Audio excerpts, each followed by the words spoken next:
अस्सलामुअलैकुम programmers, welcome to your channel do it. So programmers, आज के लेक्चर में हम समझेंगे कंस्ट्रक्टर क्या होता है और डार्ट पे हम कितने टाइप के कंस्ट्रक्टर पढ़ते हैं। सो प्रोग्रामर्स, ये मैंने पिछले लेक्चर में आपको क्लास क्रिएट करना सिखाया था। अगर तो आपने वो वीडियो नहीं देखी तो ऊपर आई बटन में आपको उसका लिंक शो हो रहा होगा या तो नीचे डिस्क्रिप्शन में भी आपको उसका लिंक मैं प्रोवाइड कर दूंगा। आप सबसे पहले वो वीडियो देख ले, उसके बाद फिर आप ये कंस्ट्रक्टर को समझे। अब देखिए, यहाँ पे सबसे पहले वॉइड मेन वाले फंक्शन में वेर एस वन तो हमारा एक ऑब्जेक्ट है, लेकिन इसके आगे क्या है? स्टूडेंट। स्टूडेंट और कर्ली ब्रेसेस। देखने में तो एक फंक्शन लगता है, लेकिन ये फंक्शन नहीं, ये कंस्ट्रक्टर है।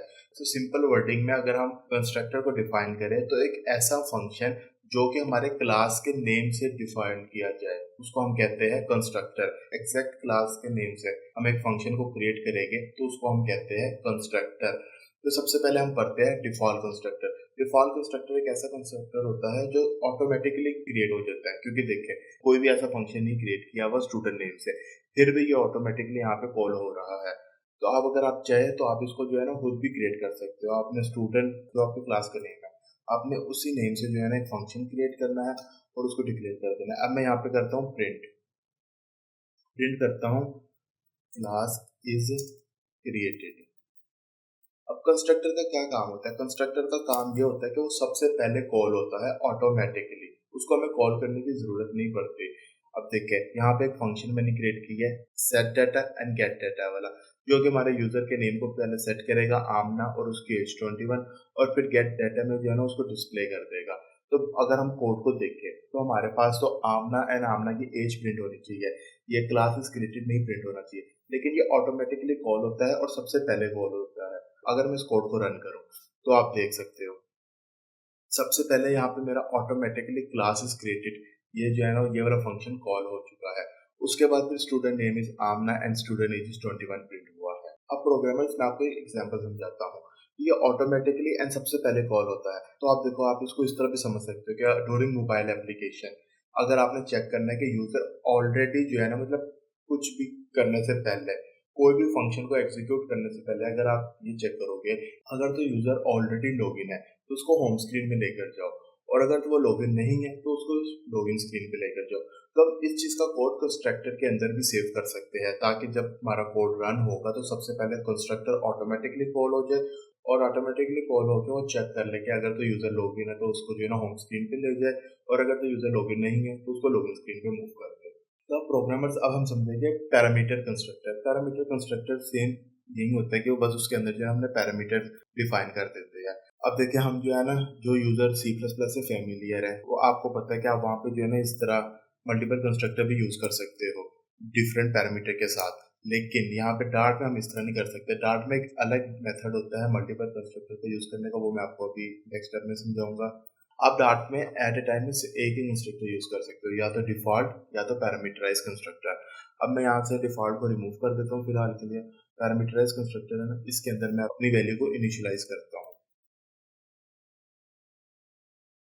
अब देखिए, यहाँ पे मुझे यहाँ पे भी एरर आ गया है। यहाँ पे एरर इस वजह से आया है क्योंकि अब मुझे यहाँ पे डिफाइन करना पड़ेगा। अगर मैं ये सेट वाले फंक्शन को, सेट डाटा वाले फंक्शन को यहाँ से कमेंट कर दूँ, इसको ना कॉल करूँ, और यहाँ पे जो है ना एक वैल्यू प्रोवाइड कर देता हूँ। यहाँ पे वैल्यू लिखता हूँ नेम में अवैस एंड एज में मैं 25 एज कर देता हूँ। अब इस कोड को अगर मैं सेव करके रन करूंगा तो प्रोग्रामर्स, आप देख सकते हो हमारे स्क्रीन में सबसे पहले क्लास इज क्रिएटेड कॉल हुआ है, क्योंकि यहाँ पे जो मैंने पैरामीटराइज कंस्ट्रक्टर क्रिएट किया है ना, उसके अंदर सबसे पहले मैंने एक लाइन प्रिंट की है क्लास इज क्रिएटेड। अगर मैं इसकी जगह यहाँ पे लिख दूँ पैरामीटराइज कंस्ट्रक्टर इज क्रिएटेड, अगर मैं इसको अब रन करूंगा तो आप देखिए यहाँ पे सबसे पहले हमारे पास parameterise constructor is created print हुआ है। उसके बाद फिर the student name is Awais and student age is 25, क्योंकि यहाँ पे मैंने इसको कंस्ट्रक्टर के अंदर ही इसकी वैल्यू को डिक्लेयर कर दिया, और गेट डाटा के फंक्शन से जो है ना मैंने अपने डाटा को गेट कर लिया। अब प्रोग्रामर्स, हम लास्ट में पढ़ेंगे नेम कंस्ट्रक्टर के बारे में। नेम कंस्ट्रक्टर हम बेसिकली तब यूज करते हैं अगर हमने मल्टीपल कंस्ट्रक्टर को यूज करना होता है, एक से ज्यादा कंस्ट्रक्टर को एक ही टाइम पे यूज करना है, तब हम यूज करेंगे नेम कंस्ट्रक्टर। अब नेम कंस्ट्रक्टर को यूज करने का क्या मेथड है? सबसे पहले आप अपने क्लास का नेम लिखेंगे, डॉट लिखोगे, और डॉट लिखने के बाद आप कुछ भी आगे लिख सकते हो। यहाँ पे मैं लिख देता हूँ माई कंस्ट्रक्टर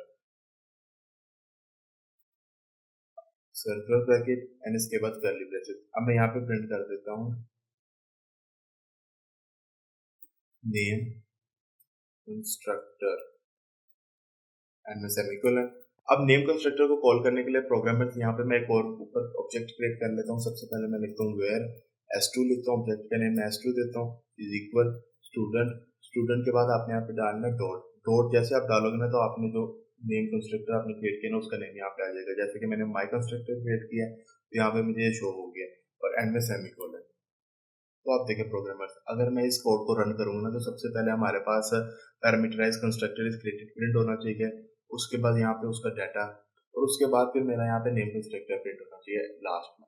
तो मैं कोड को रन करता हूँ तो आप देख सकते हो सबसे पहले हमारे पास parameterise constructor is created call हुआ है। उसके बाद यहाँ पे स्टूडेंट का नेम, स्टूडेंट की एज प्रिंट हुई है, और फिर एंड में हमारे पास जो है नेम कंस्ट्रक्टर भी क्रिएट हो चुका है, क्योंकि यहाँ पे मैंने ऑब्जेक्ट क्रिएट कर दिया है। इस वजह से यहाँ पे मेरा नेम कंस्ट्रक्टर भी क्रिएट हो चुका है। अब ये आपकी मर्जी है, आपने यहाँ पे इसके अंदर इनिशियलाइज करने हैं वैल्यू तो आप इसके अंदर भी वैल्यू को इनिशियलाइज कर सकते हो, या अगर आपने जिस मकसद के लिए इस कंस्ट्रक्टर को क्रिएट किया आप उस मकसद के लिए भी इसको कॉल कर सकते हो। तो उम्मीद है प्रोग्रामर आपको कंस्ट्रक्टर की समझ आ गई है। अगर तो वीडियो अच्छी लगी तो वीडियो को लाइक कर देना, चैनल को सब्सक्राइब कर देना। फिर मिलते हैं नेक्स्ट लेक्चर में न्यू टॉपिक के साथ।